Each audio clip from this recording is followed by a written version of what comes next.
Halo guys, selamat siang, selamat sore, selamat malam, Selamat selamat pagi, subuh, selamat tengah malam. selamat sahur, selamat berbuka. Tergantung dari teman-teman Bauin ini video kapan? nonton ini jam berapa. Ya, jadi mungkin tiba-tiba, ada apa ini? Enggak. Jadi di sini tujuannya orang mungkin ingin menjawab rasa penasaran mungkin teman-teman. Dan Pertanyaan mungkin ada banyak sekali yang mungkin orang sudah bisa jawab di sosial media, di WhatsApp, baik saudara-saudara ataupun teman-teman circle-nya kita berdua yang sehingga orang juga agak susah mau jelaskan karena panjang ceritanya. Jadi mungkin video ini orang buat sebenarnya untuk menjawab kerinduan orang juga yang ingin berbagi ya. dan rasa penasaran teman-teman. Nah, begitu. Oke. Jadi orang sekarang ada di Jakarta guys, for your information. Biasa juga. Cuma di Jakarta, Oh, jadi biasa Jakarta. aja. Nah jadi orang ada di Jakarta ini untuk melakukan yang namanya operasi dekompresi. Karena mungkin teman-teman beberapa sudah tahu ada penyakit yang dialami oleh Kak G yaitu Chiari. Nama penyakitnya Chiari. Nah, Chiari malformasi.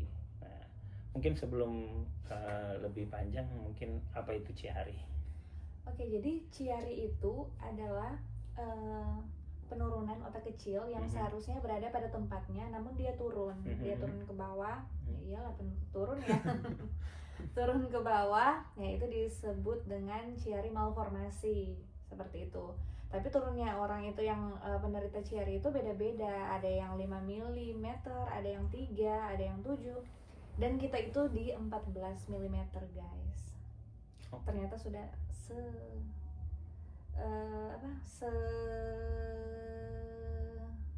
turun itu dia, suka jalan-jalan kok dia. Jadi mungkin itu gambaran umum. Jadi yang turun itu apa? Otak kecil. Oke.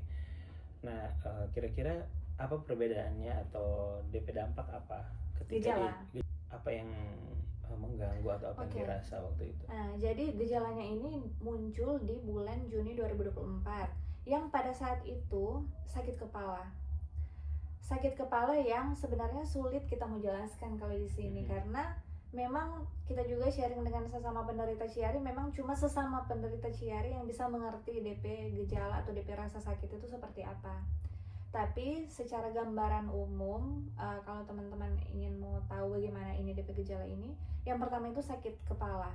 Sakit kepala yang kita kalau kambuh DP sakit kepala atau DP sakit Chiari ini, kita memang nggak bisa apa-apa, jadi cuma bisa tiduran terus. Tidur pun itu memang tidur karena mau buka mulut pun itu sakit sekali.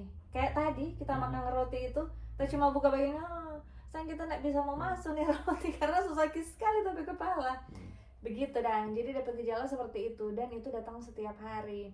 Nah itu contoh di kita. Jadi kayak dia banyak DP model sakit kepala itu dan kayak perpaduan migran dengan sakit kepala. Terus sakitnya itu yang di batang otak sini, yang di pangkal leher kok kalau orang ada bilang. Itu DP sakit itu sakit sekali. Sama yang tadi kita bilang, enter membuka mulut nggak bisa. Jadi kalau sudah datang DP sakit, ya memang mesti makan yang lembut-lembut sekali. MBG.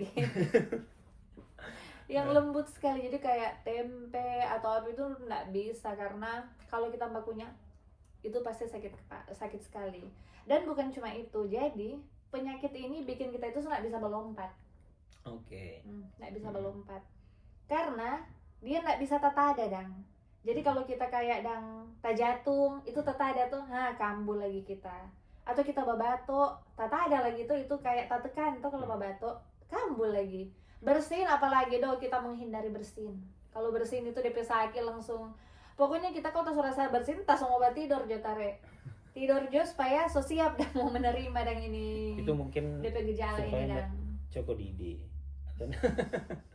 terlalu orang bilang terlalu macicu, bukan macicu ya, terlalu lincah, karena kita mungkin terlalu kalem. Iya, jadi gitu. ketika dapat ini penyakit memang bikin kita the real kalem. Sendak bisa mau batana. Jadi kayak misalkan turun tangga begitu, kita mesti hati-hati supaya nak tertada. Balari apalagi tidak bisa berlari, tidak bisa angkat berat, tidak bisa tengok yang semaunya kita. Jadi kalau sekarang karena kita lagi tidak merasakan DP gejala, baru udah 15 menit lalu setelah rasakan DP gejala, sekarang karena sobae terus bisa no kanan kiri. Tapi kalau datang tapi gejala tidak bisa no kita mau tengok, boleh mau tengok mar tahan no DP sakit, apalagi tengok ke atas. Nah kalau tengok ke atas itu walaupun kita lagi tidak sakit, tidak kambuh begini itu tidak bisa, karena kalau begini boleh nomor mau tahan DP sakitnya itu. DP sakit itu memang sakit sekali, tapi memang kan setiap orang itu berbeda-beda DP ciri khas ciri itu DP gejala. Kalau di kita itu no begitu, kita selalu pernah merasakan sakit melahirkan sesar. DP luka itu kan memang sakit sekali kalau mau segera, dan kita rasa ini ciri ini kita rasa seumur kita hidup, ini rasa sakit yang paling sakit kita rasa ketika dia kambuh dibanding melahirkan.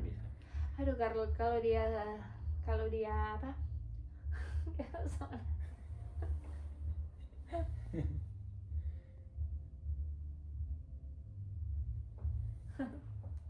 Terus nanti orang mulai ingat. Kalau bercerita ciri-ciri ya. Pokoknya kalau apalah bikin kita itu nggak bisa beraktivitas leluasa. Jadi kalau ada teman-teman lihat mungkin kita masih bisa jalan-jalan, masih bisa bawa auto, masih ini ya. Itu sesuatu yang dipaksakan. Iya, puji Tuhan, karena kita itu supaya tetap merasa normal. Karena kita itu orang yang nggak bisa untuk tetap diam. Sekalipun kita lagi sakit, orang ajak main pedal, kita oke, mari jatuh orang pedal. Kapan? Tapi kita tahu tapi kondisi kita itu nggak bisa. Iya. Tapi itu sebenarnya bukan untuk membohongi teman-teman ya. Itu kita semangat lah. Iya. Siapa tahu dengan main pedal begitu, walaupun kita cuma mungkin mau numpang foto. Dan tapi sebenarnya itu sebuah contoh semangat saja. Tapi bukan berarti itu adalah orang mau bilang bahwa yang sekarat di rumah sakit juga enggak apa-apa olahraga, enggak juga, bukan seperti itu. Tapi ini lebih ke motivasi bahwa yang orang lihat mungkin Oni lihat secantik ini dan selincah ini, tapi ternyata ada sesuatu yang makanya kalau ciri ini kan orang sebut itu unseen pain. Ya, unseen pain. Oke, atau pain. Ya pokoknya sakit yang terlihat baik-baik saja, sebenarnya tidak terlihat sakit, tapi sebenarnya sakit yang kronik gitu. Okay. Nah, itu gejala toh. Nah, mungkin ada yang pengen tahu juga, ada yang juga pernah tanya sejak kapan. Jadi sejak Juni 2024. Juni 2024. Jadi kalau Juni 2024 itu guys, itu kelahiran Giana. Mei saya. Mei, iya maksudnya setelah kelahiran Giana. Iya, beberapa minggu setelah kita melahirkan baru kita merasakan penyakit. Yang awalnya itu banyak asumsi dari orang-orang yang mungkin karena mengenai sakit kepala yang supermanen itu. Yang nggak bisa bikin beraktivitas itu mungkin karena baru habis melahirkan. Ada yang bilang karena kena bentahang. Ya macam-macam lah, karena kan kebetulan kita memang pas habis melahirkan anak kedua tuh kalau kita rasa ini penyakit ini, jadi kita pun waktu itu kayak mungkin ius tuh kan kayak karena habis melahirkan begitu, tapi ternyata sama sekali tidak ada hubungan dengan kita melahirkan, purely memang ini penyakit bawaan sejak lahir. Ya, jadi teman-teman juga yang mungkin sementara hamil atau mau hamil ketika mungkin sempat dengar sharing dulu mungkin waktu awal-awal gejala dan sampai menyimpulkan mungkin karena habis melahirkan ya, jadi jangan takut, dan mohon maaf kalau orang juga sempat menginfokan itu, jadi bukan karena itu sama, dan orang juga baru tahu apa nama penyakit. Jadi ini penyakit ini just info aja. Ini penyakit ini bukan penyakit turunan. Ini bukan penyakit karena pola hidup atau enggak karena gaya hidup atau apa namanya, pola makan misalkan, pola makan nggak teratur atau bla bla bla, itu sama sekali bukan karena itu. Penyakit ini memang adalah penyakit bawaan sejak lahir, dan kayak apa ya, kayak gift nih.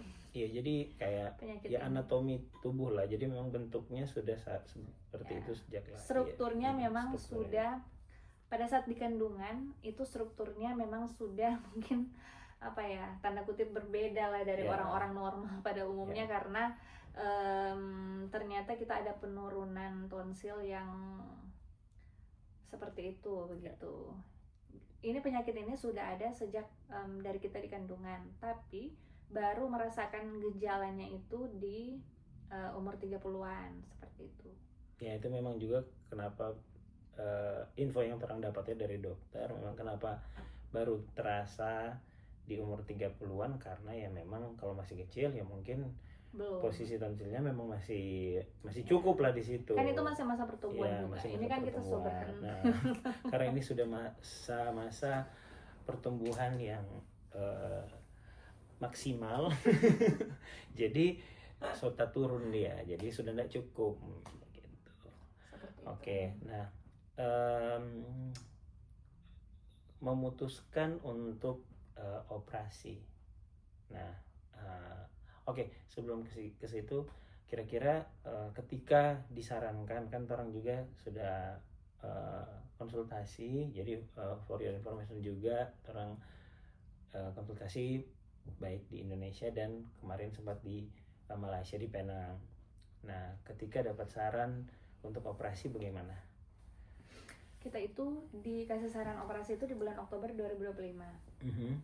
Selama beberapa bulan itu, karena memang penyakit ini tidak ada obatnya, mau obat apapun itu tidak ada. Penyakit ini cuma bisa dihentikan dengan operasi, bukan disembuhkan ya, karena penyakit ini memang tidak akan pernah bisa sembuh.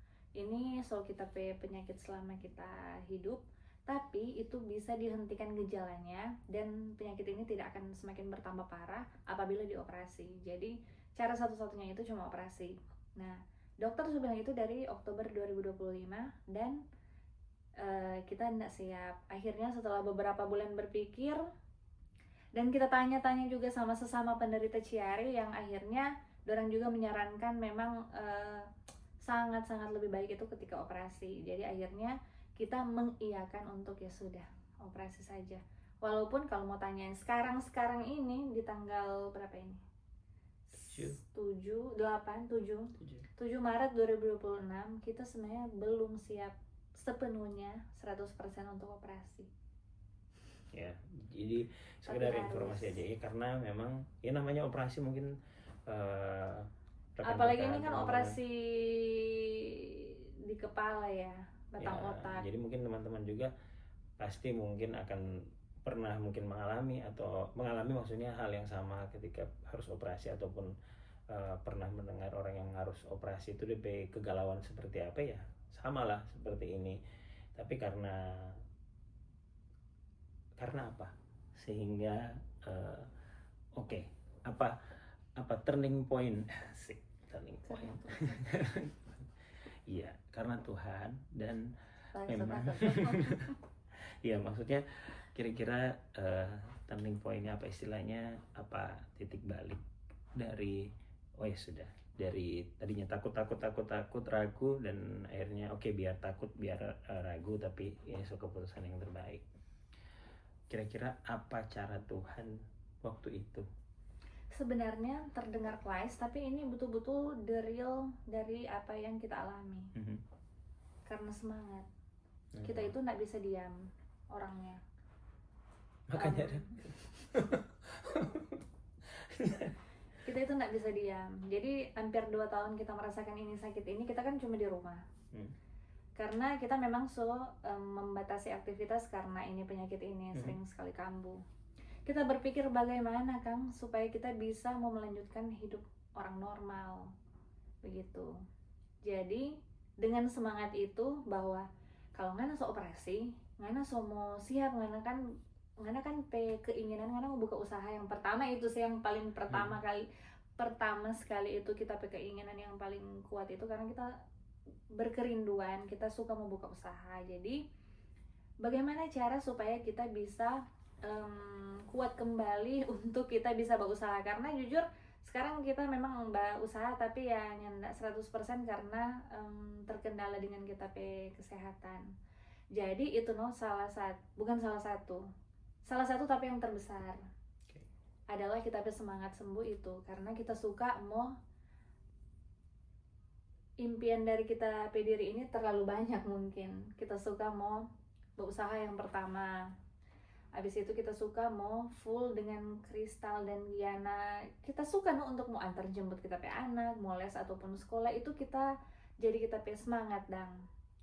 Jadi itu kita alasan untuk kita mau akhirnya memutuskan untuk operasi walaupun kita nggak pernah siap dan kita mesti operasi itu karena memang semangat kita suka, kita mau hidup normal kembali.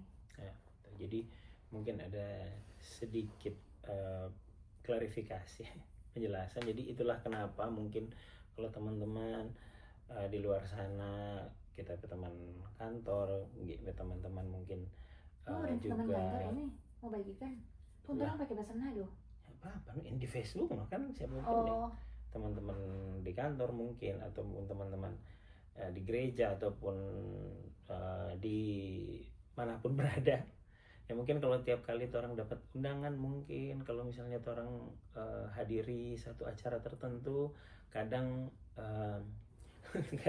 kaget cuma di auto itu mungkin sedang mengalami serangan. Jadi sekarang orang hanya tapi karena kita excited kita saja, tetap iya, datang jadi, gitu. Tapi karena pengen mau sekali untuk tetap ada di undangan itu, jadi tetap datang sekalipun ya sudah, walaupun sudah sampai rebahan dulu di auto untuk sekiranya kalau di mobil bisa istirahat sebentar, rebahan dan lanjut lagi habis itu. Nah itu, oke. Nah selanjutnya apa lagi? Jadi ya apa yang mau dia? Dan satu yang kita syukuri, kita kan ada grup tentang Cherry ini. Dan satu lagi yang kita syukuri, kita kan ada grup Cherry. Di situ itu orang bahas tentang bagaimana ini Cherry ini begitu dah. Dan yang di grup itu, di grup di FB itu, kalau teman-teman mencari ada di nama Cherry Malformation. Itu rata-rata orang itu yang sorry to say kayak di kursi roda, karena kan ini dia serangnya di saraf. Kita bersyukur sampai sekarang masih bisa berjalan-berjalan. Kita rasa itu luar biasa sekali, karena ada orang yang ketika dia kena serangan atau gejalanya itu kan gejalanya setiap orang berbeda-beda. Kita bersyukur kita gejala dengan turun tonsil yang sejauh itu kita masih bisa berjalan, masih bisa bawa auto seperti itu dang. Tapi kalau di grup itu ada yang baru turun 9 dan dia di kursi roda. Ada yang turun mungkin berapa lah, tapi dia sudah bisa bercerita. Karena kan saraf, dia sudah bisa bercerita. Ada yang kayak gangguan bukan gangguan keseimbangan ada. Jadi kalau jalan dia sering jatuh. Kalau ini pernah bawa Naila, buku harian Naila. Itu kok kita bawa di versi Jepang, One Liter of Tears. Begitu dia. Ketika jadi itu karena kan memang sama-sama serang di saraf walaupun beda penyakit. Jadi ketika dia berjalan tiba-tiba jatuh, tapi dia tidak ingin mau jatuh, tapi dia kehilangan keseimbangan begitu. Jadinya orang-orang yang kena gejala seperti itu dorong tidak bisa kemana-mana. Kalaupun bisa kemana-mana itu harus ditemani. Sampai ada orang yang ke toilet pun itu harus ditemani seperti itu. Ada orang yang gangguan kayak sudah fokus begitu dan jadi dia sudah bisa membedakan angka dan huruf. Itu sih yang paling kita geli. Sudah bisa dia bedakan angka dan huruf karena ya gangguan punya begitulah. Karena ini kalau ini tidak bisa membedakan angka, apalagi